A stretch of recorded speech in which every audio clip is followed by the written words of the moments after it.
Glowing Star the Clockmaker's Gift. Glowing Star.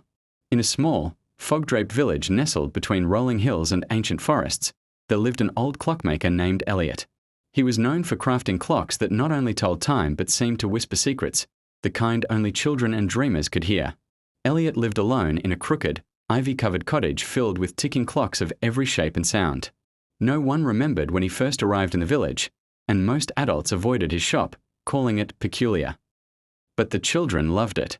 They'd press their noses to the windows, hoping to catch a glimpse of the tiny figurines inside his clocks dancing in impossible patterns.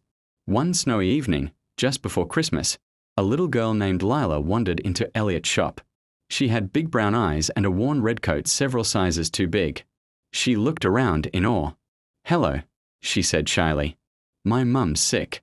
I wanted to get her something special, but I don't have any money." Elliot studied her for a moment, then smiled. "You don't need money here. What's your mother's favorite thing in the world?" Lila thought. She used to love music.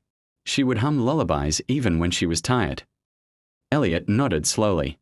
"Then we'll make her something magical." Over the next few days, Lila visited after school, helping Elliot polish wood, wind springs, and tune tiny bells.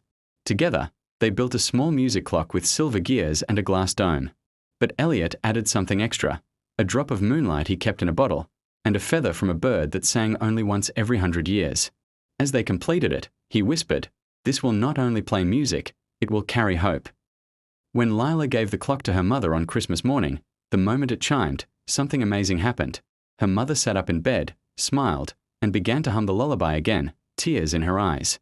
The music had filled the house with warmth, not just sound, but memory, love, and healing. News of the miracle clock spread through the village. People who had ignored Elliot's shop now came with wonder in their eyes. But he never charged for his creations.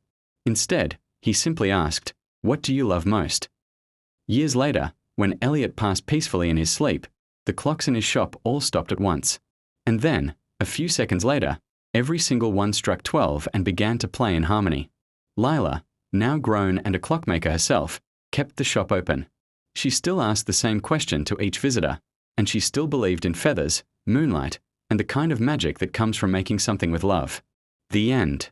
Sparkles.